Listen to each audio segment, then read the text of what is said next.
უკვე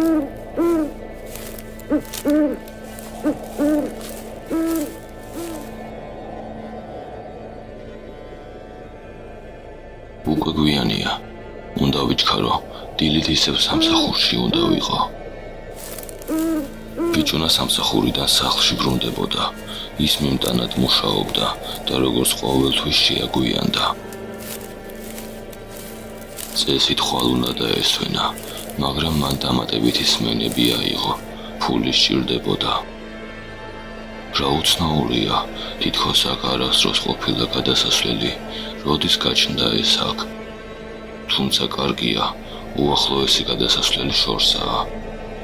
ეს კი ძალიან შემიმცირებს გზას.